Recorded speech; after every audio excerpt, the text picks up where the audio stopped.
Hey, what's going on, guys? I got a special guest today for the Clockedin podcast. A good friend of mine, Michael Benson. Michael, he's the founder of the Visual Experience Foundation. Michael, how are we doing today? Fantastic. Enjoy my day with you. Tell the people, what have we done today? Well, what haven't we done today? Well, first of all, I'm glad that you could come down and visit. I know lots of times you do these where people are in different locations, so we're together. Yeah, this is actually good point here. This is actually one of my first. I've done one in person, but this is the in person with the Zoom. And Michael, I believe you're definitely one of the first. So congrats. Thanks. Well, really, I'd rather hear you talk about what we've done today so far. Yeah, so we had a pretty exciting day. I ended up getting to Bradenton, Florida, and it's like a couple minutes from Anna Maria Island. And we went on these e-bikes, which are electric bikes, which allow us to, he lives right near a wildlife preserve, and we got to go around all these places. It was absolutely incredible. And the really cool thing was we got to this hideout where basically we're up probably 4 stories and you can see the river and you can see the skyway and you can see the birds flopping out. And Michael actually taught me how to burn experiences, which we'll dive into a little bit further. After that, then we ended up going to the beach, hanging out there and having some lunch. And it's been a pretty amazing day. So I thank you. Yes, yeah, pretty cool space, right? Yeah, it's an Up incredible. there when we could see everything, and yeah, it was pretty special. Absolutely. So tell us, where did the visual experience come from? And what's going on with burning experiences? Well, first off, I just want to thank you and acknowledge you for what you do.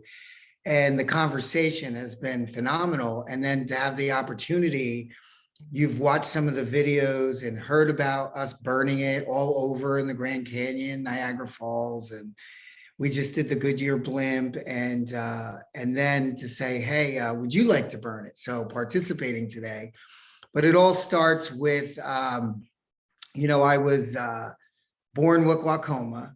I was actually the youngest baby in the world to have glaucoma surgery. Oh, wow. So at a very young age, at 16, I kind of realized what was going on because I needed both my eyes operated on.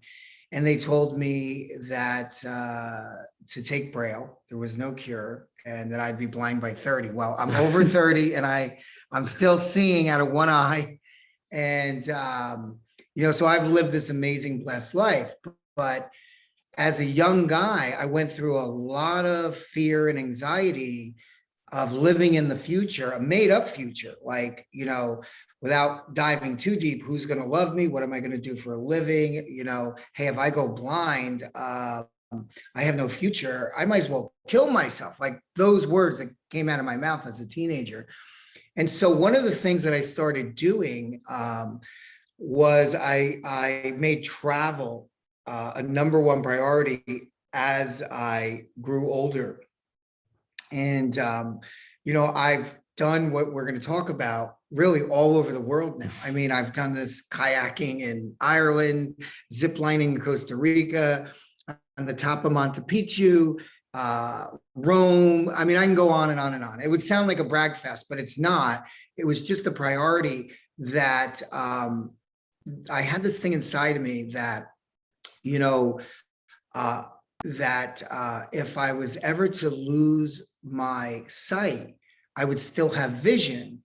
And later on, I learned, dealing with the blind, which you're going to hear about, that they have a colored movie going on when they're experiencing things. And so what I would do is I would close my eyes for about a minute in these places, and I would pretend that I was in total darkness with your eyes closed.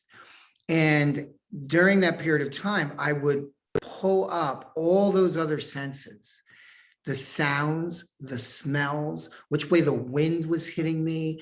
I could close my eyes now as I finish explaining this, and I can smell the hot dog vendor at the Grand Canyon, behind me, linked into what I was actually viewing.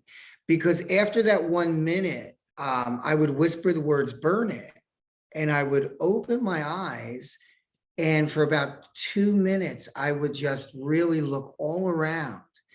And I would marry all those other senses, like musical tracks, into what I was looking at. So, it's interesting when you're in Hawaii and you're burning it and you're at Pearl Harbor and you don't know what they're saying, but there's Japanese people speaking over here, and like a boat is driving by over there, and you're able to, more than a picture, just make this visual image come alive, right? So then at night I would meditate on this, and then in the morning I would meditate on it again and just bring all this back. And not everyone is stuck with me, but today it's really, really amazing that I can go to these places. I can feel the hair on an elephant that I rode in Thailand. And so I began teaching that when I started the Visual Experience Foundation in 2014. Amazing, amazing. And this burning of experiences is something that I've done for the first time today.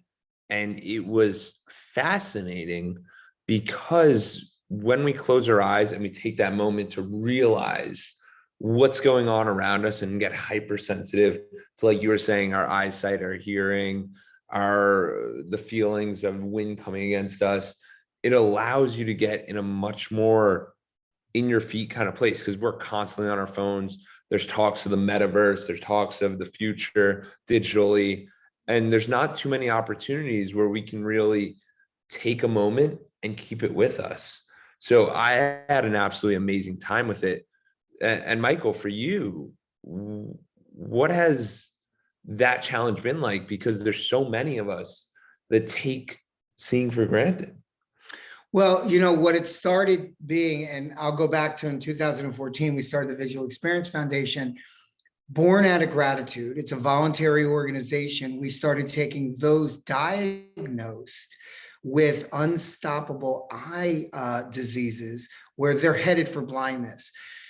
So through shared experience, we're bringing them to do this, because in that hallway, they're dealing with such anxiety of fear of the unknown. They haven't learned yet to live in the now. That's part of burning it, is coming into the now and not in this made up future that we have, right? Because in my mind, I was on a corner with dark glasses collecting money, on the street, homeless, right? And blind.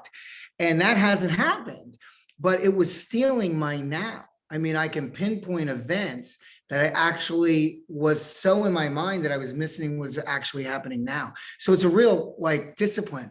So we started taking young adults going blind.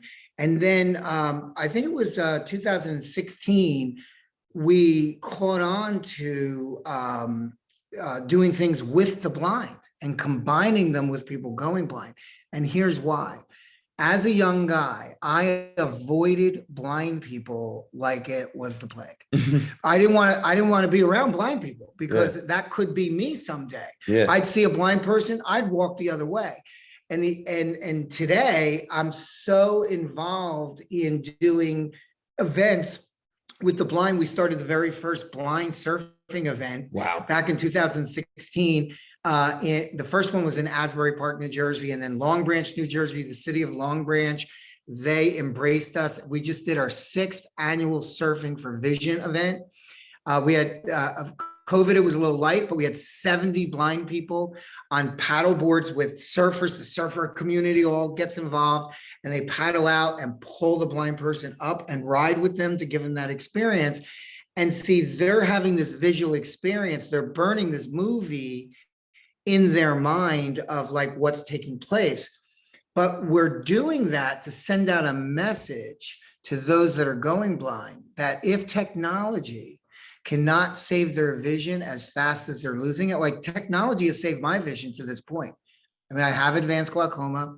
I take eye drops 3 times a day. I'm not out of the woods. I take one day at a time. I never waste a sighted day now worrying about some made up future.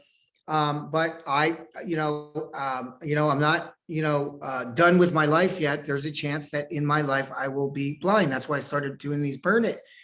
And so we now, the blind people are the healed ones, which is really, really amazing. what I have found is they've all gone through some kind of process of doing something like this. So when you speak to a blind person about their experience surfing, we teach them it's the sound of the waves, it's the seagulls, it's the salt in the air. They can taste it and smell it. And there's so much there. And sometimes we miss things with our vision because we're looking at things and our mind is telling us, well, don't do that. And so you can learn so much from those that are unblinded, right? Because they're not blind. And so the blind have become the mentors for those that are going blind, that they're going to be okay. So we're hope dealers, right? We deal hope. That's what we do. But this is for everyone. You can practice this. You can try this. We were in the Grand Canyon, and we were blessed to have ABC World News film us burning it. And I burned it with the producer of ABC World News. And he was like, man, this is for everyone. It's not just for people losing their vision. And I was about to add on to that, because if we can all take a moment, because we've all had incredible experiences in our lives, and whether that's just going for a walk in your own park, having a good time with a friend, whatever it is, we have these moments that we want to keep with us. And our default go-to is take a picture. How often do we check those photos? The real default should be burning it. The default should be allowing us to relive that moment. So that's why I find this so fascinating, is because no one else is talking about this. No one else is discussing the nature of understanding the value of burning it, because we go to so many places. I went to Machu Picchu. I did the Inca Trail back in August, and I had the podcast with Teddy. He was the tour guide, incredible. And as we got to the final day and we got to the scenery, everyone goes, can you take a picture of me? Can you take a picture of me? Can you take a picture of me? When it should really be, can we burn this experience together? Can we burn this with each other? And that's what becomes so powerful in this. And Michael, for you, with this visual experience and what you're doing, have you found that it changes people's lives? It really does. And it's funny you mentioned that, because I mentioned that Machu Picchu was one of the places that I got to go. And you know this, if you've been there, you're really exhausted.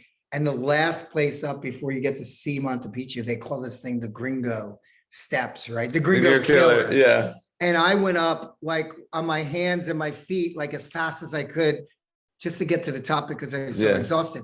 And then you're looking down on Machu Picchu, and there's still another hour. And then now your legs are going boom, boom on the way down. You're like holding your legs. But the first thing I did when I got up there, when you started talking about it, I closed my eyes.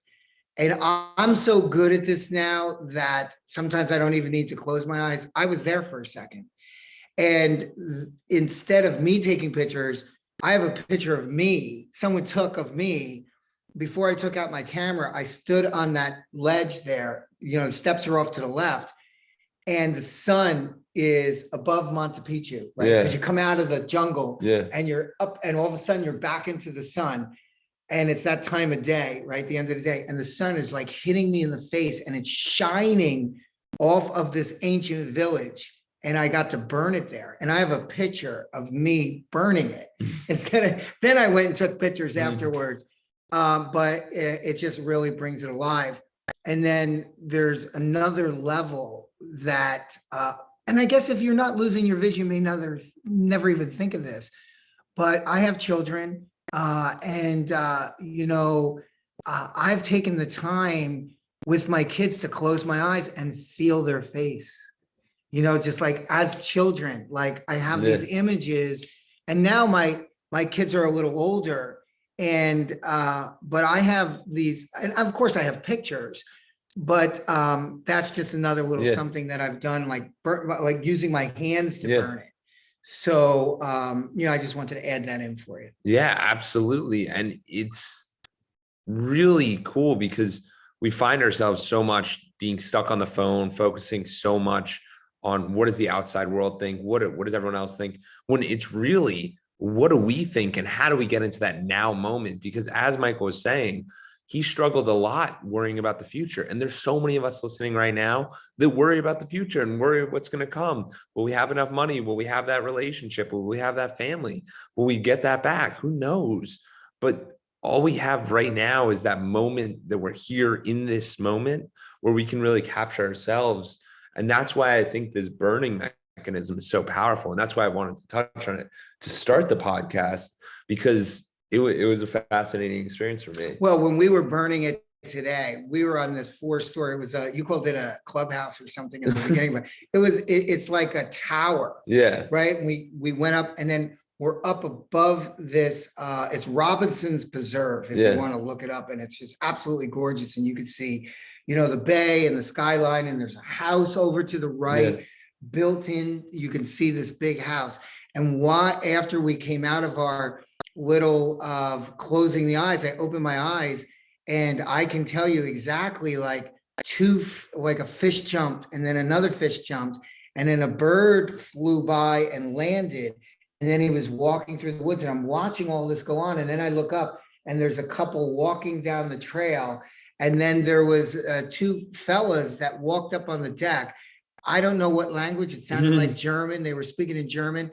But, as you were talking about it, and you're going to get better at this, and you talked about burning it, but that detail that I just brought back, that's exactly what happened in that moment. And tonight, I will meditate on that.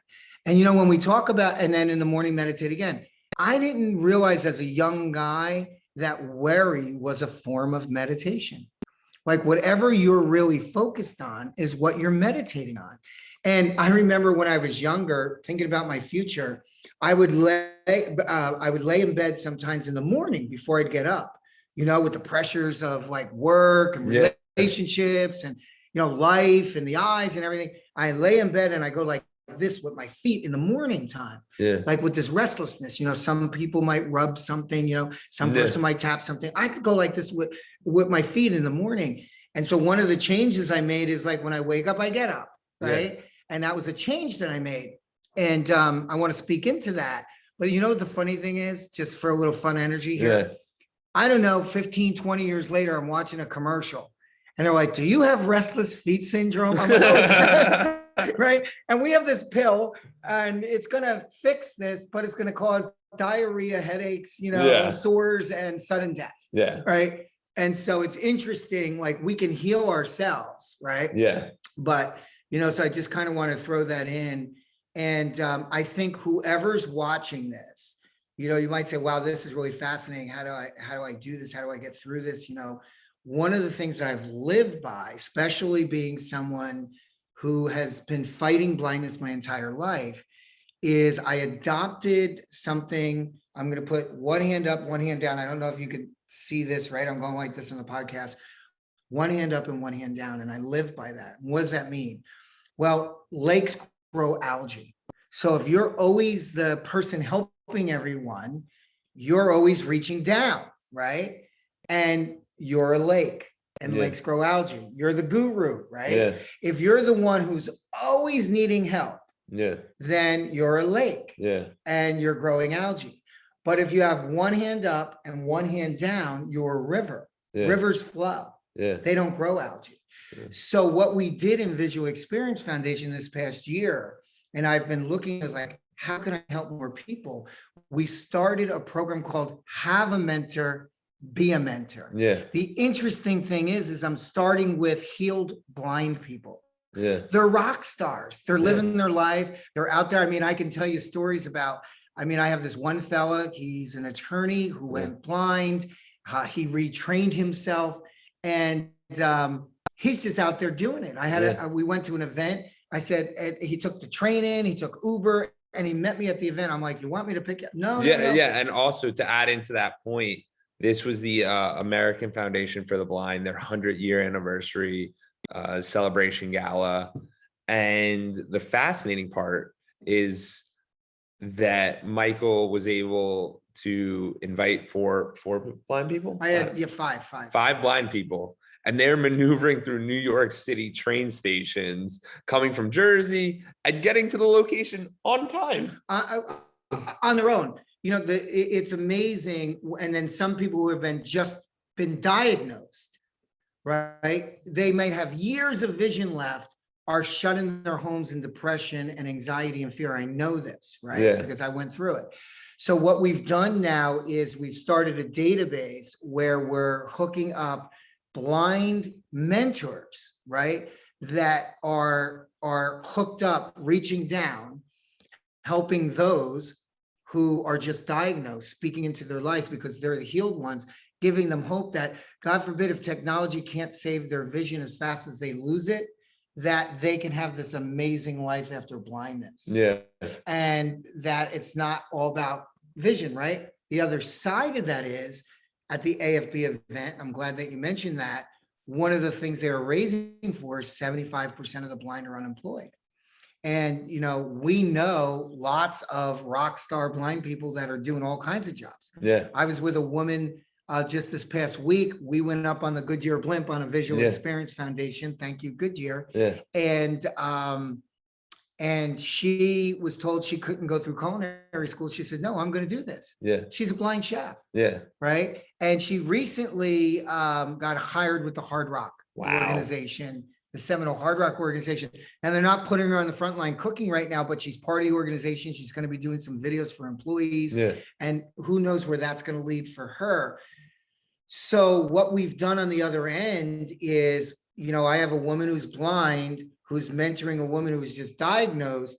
And then there's so many life coaches out there. Maybe you're watching this and you're a business coach, a success coach, a life coach.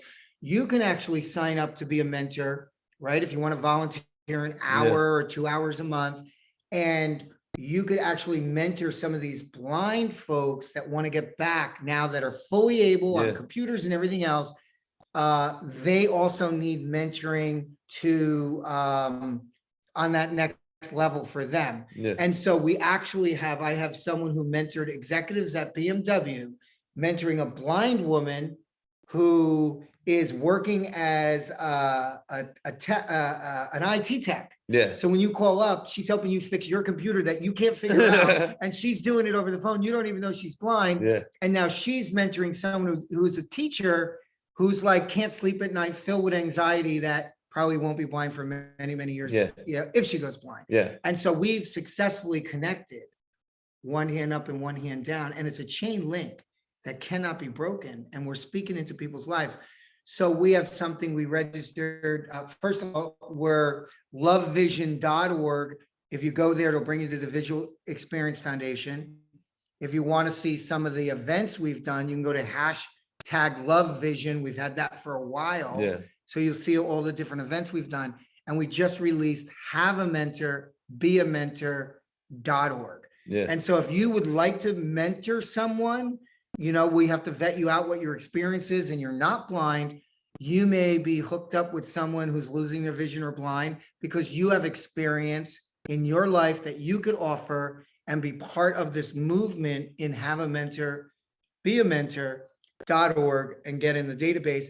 And then outside of us, I believe all of us in my entire life, I always made sure that I had a mentor in my life. It doesn't matter. Humility is the beginning of growth, right? And then I'm always mentoring somebody else. Yeah. And that's when I can stay centered myself. Yeah. Michael, you talked about a lot, and I appreciate you bringing up Have a Mentor, Be a Mentor. I actually signed up to Have a Mentor, Be a Mentor. So if anyone's interested, I'll put the link in the bio of the podcast.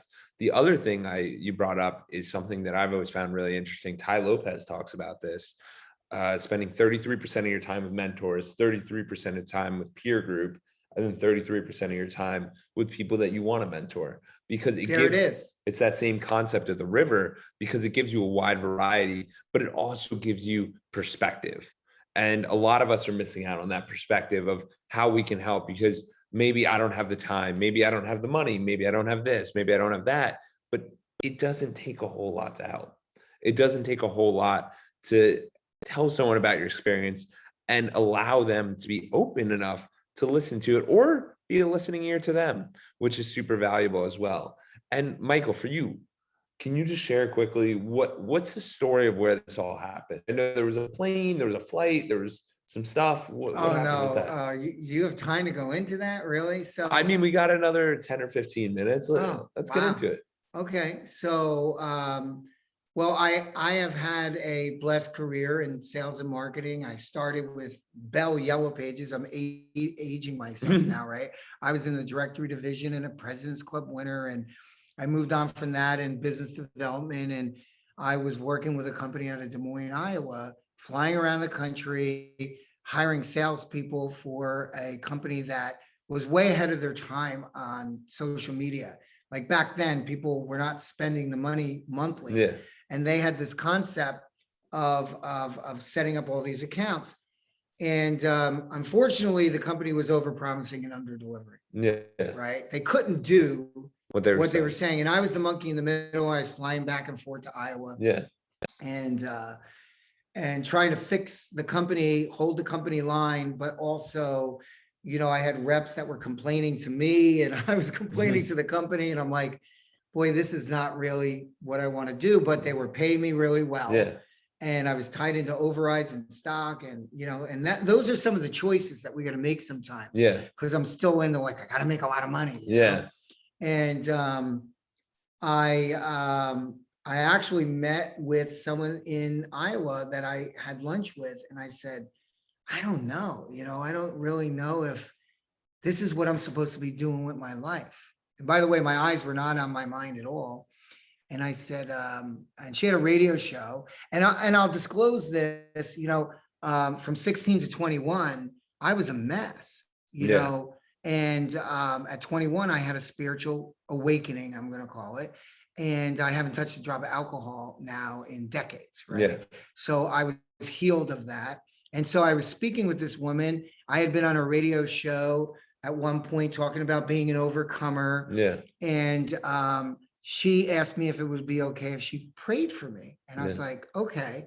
And I said, she said, what do you want me to pray for? I said, I think I'm supposed to be like, I've been helping people in the recovery world for years. Yeah.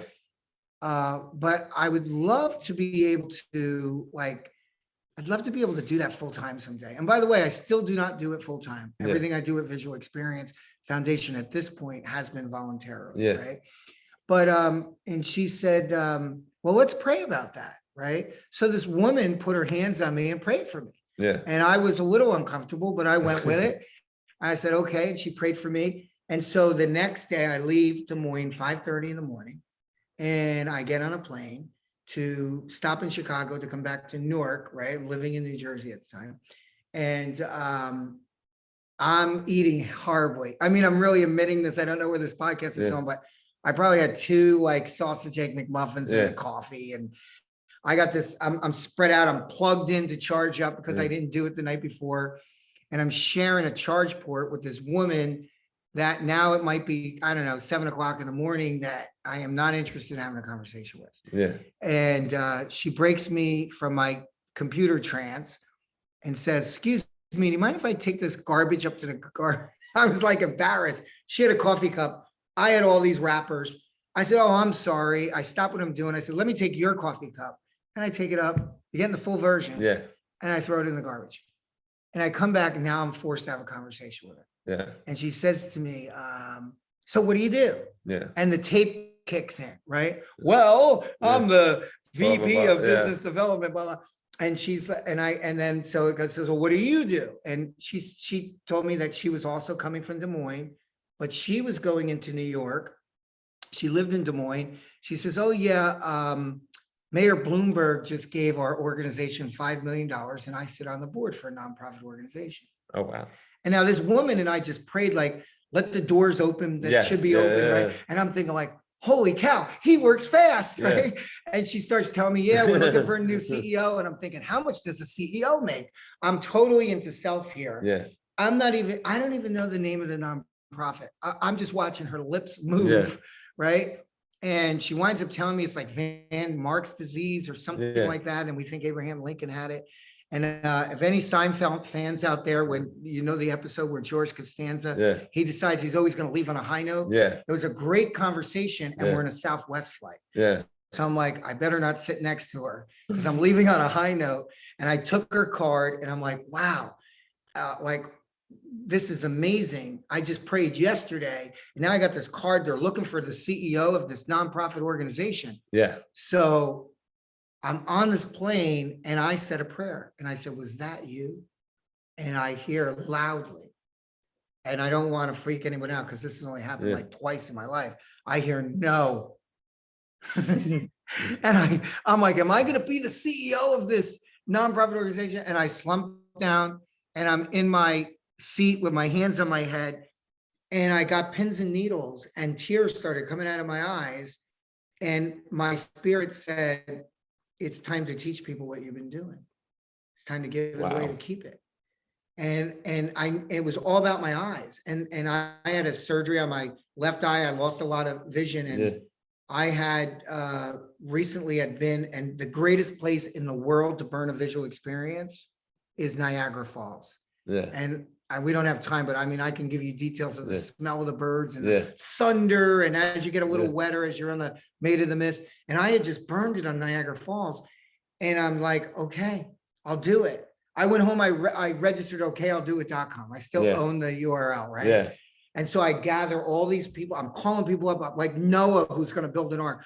I'm supposed to start a nonprofit organization. I don't know what to do. Yeah. And I gathered all these people, and I had professional people go, you need to be a 501c3, which today we are, but at the time I wasn't. You need to write a budget. You need this, you need this, you need that. And I was like, well, could you, I turned to this one woman, I go, could you help me with the budget? And like, she was big in nonprofit. And she insulted me. She goes, I hope you're not a dancing bear. I said, what's that? She says, that's a man who expects a woman to do all the work in the nonprofit. And I was like, you got to be kidding me. So as I'm in your podcast, I don't know if you've ever heard this full story, but I stood up and I said, I got to go. And she said, oh, I'm sorry. So I go, no, I got to go. They're like, where are you going? I said, Niagara Falls. Just like that. And so I called this guy I met. I had been at Will's Eye's 50th anniversary. Like one of the top docs was my doc, and I got invited. And I met this young guy with glaucoma, and I call him on the phone. I go, hey, you want to go to Niagara Falls? I explain the whole thing. We're going to burn visual memories. And the guy tells me no. And I'm like, okay. So about a week later, I'm walking with a friend, and she says to me, you know, my nephew has RP. I had no idea what RP was. It's retinitis pigmentosa. We know that now. And she goes, he has 10% vision left. You should call him. I'll tell him about you. And she gives me his number, and I call him up. And so I figured, like, maybe it was Niagara Falls. So I asked this young guy, I said, look, I'm going to do these your wishes.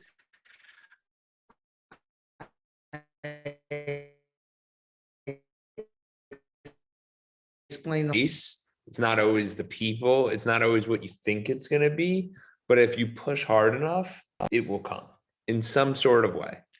It was absolutely amazing. So I got someone to come with me, and I decided I was going to self-fund it. And so I called up a helicopter company and Made of the Mist, and I booked a hotel, and I was driving 7 hours to Niagara Falls because someone had to bring a camera. I said, we got to get this on film. And I paid to have this fella. Now we bring blind people in by themselves because we realize we don't want them with a sighted friend. That takes away from the experience. But at that point, I didn't know any better. So I flew the two of them in, and I was going to meet them in Buffalo. And while we were driving, I gave up the driver's seat. I'm in the passenger seat. I just had this thought, and I dialed Buffalo ABC News. And I called it, and I said, excuse me, do you have a good news desk? And the lady started laughing. And she goes, yeah. She goes, what's the good news? And I said, well, the youngest baby in the world who ever had glaucoma surgery, who's been going blind his whole life, is bringing someone who's got 10% vision left to burn visual memories at the falls. And there was the silence on the phone. And she said, I'm going to call you back. And they called back about 20 minutes later and said, we'd like to cover this. By the time we got to Niagara Falls, we had I called the helicopter company. I called Niagara USA. I called the hotel. Everything got comped. ABC News came and filmed us doing this. It played that night on the news and 200 letters came in. Jordan, I can't even begin to tell you like what took place since then. We haven't stopped. And on the way home, ABC World News called us up and said, where are you going next? Yeah. And then they wound up filming us in the Grand Canyon. And that was the birth Yeah. of Visual Experience Foundation. So I link it all the way back to, okay, I'll do it. Yeah. You know, victory through surrender. Not in a million years did I think that I would be doing this and teaching this to other people or sharing today on your podcast to whoever's listening. Yeah, absolutely incredible story. And that's why I wanted to make sure that we all heard that, because the story is amazing. It's nothing out of it's out of a fairy tale, because you don't believe, like, it's never part of the plan. It just, you have these feelings, you have these sensations, and you end up going after it. And I do appreciate you being so humble and sharing with us. It really does make a difference. And one of the major reasons I wanted to have Michael on today is because Michael is doing something. Usually my guests have done something very successful in building a company, doing some different stuff. We touch on nonprofits here and there. Like we did have Michael Sapienza from the Colorectal Cancer Alliance telling his story.